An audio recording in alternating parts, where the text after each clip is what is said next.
everyone! I felt the need to share the story of Jonah and the whale with you all today and the message behind it. For those of you who don't know the main details, I can quickly sum them up for you. So Jonah was a prophet and God gave Jonah a message. It was a warning for the people of the city of Nineveh that their city would be destroyed in 40 days. Nineveh was considered a wicked and godless city because their culture was immoral and horrific. Their culture included temple prostitution, child sacrifice, and infanticide. So God told Jonah to go to Nineveh and warn them that their city would be destroyed in 40 days due to their sins and misconduct. But Jonah did not want to warn the people of Nineveh because he hated them and he saw them as his enemy. Jonah also believed that if he warned the people of Nineveh the way God wanted and they repented, that God would be compassionate and merciful and forgive them, which Jonah was not in favor of. So instead of warning the people of Nineveh, Jonah attempts to flee on a ship headed in the opposite direction, disobeying God's command. But then the ship finds itself in a storm, and the sailors believe it's Jonah's disobedience that has caused the storm,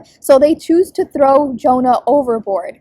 Jonah is then swallowed by a whale, and he spends 3 days and 3 nights inside of the whale. But while he's inside the whale, Jonah prays for forgiveness and repents for his disobedience. The whale then vomits Jonah out onto dry land. Jonah then goes to Nineveh as commanded, shares God's message, and the city of Nineveh repented and was spared from destruction. So what's the takeaway message here, ladies and gentlemen, sisters and brothers? I think it's pretty clear. When God tells you to do something, do it. And do it now.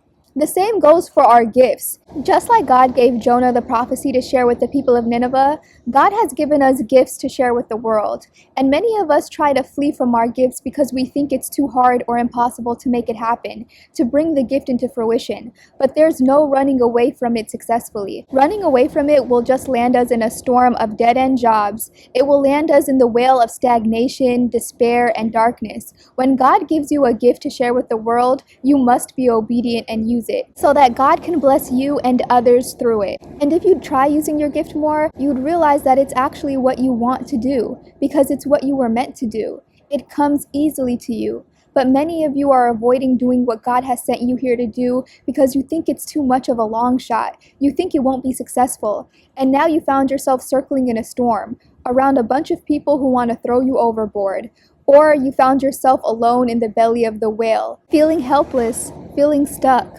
You have to do what God has sent you here to do. There's no running away from it. You'll just run right into a storm and find yourself around the type of people that would throw you overboard.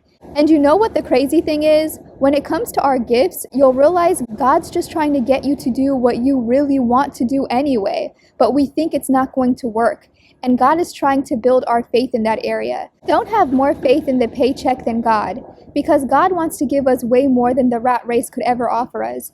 God wants us to be much more than the 9-to-5 could ever make of us. But it's risky business. I know.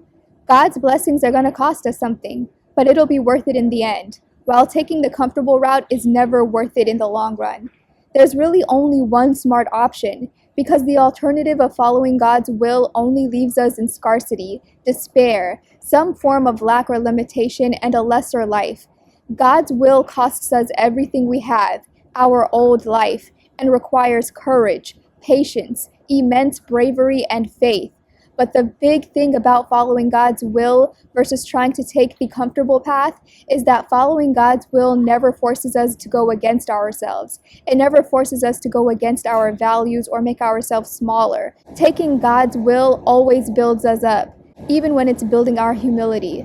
It's building our intelligence. It's building our discernment, our skill sets and capabilities, our image of ourselves, our self-worth. Following God's will takes us north.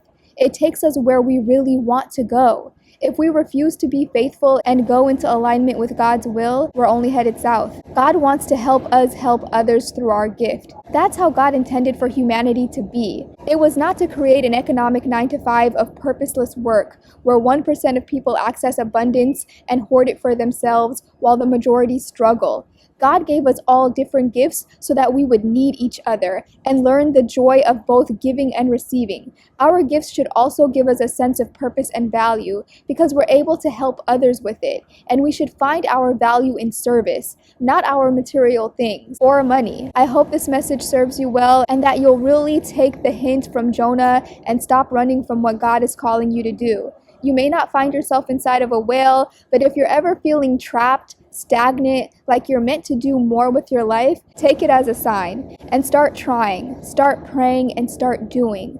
That's my message for tonight, guys. If you find my channel helpful, I hope you'll subscribe and tap the notification button so you don't miss a message. I post daily and I'll be back on soon with a new message. But in the meantime, keep your heads up, stay prayed up. I love you all and I'll talk to you all soon. Bye.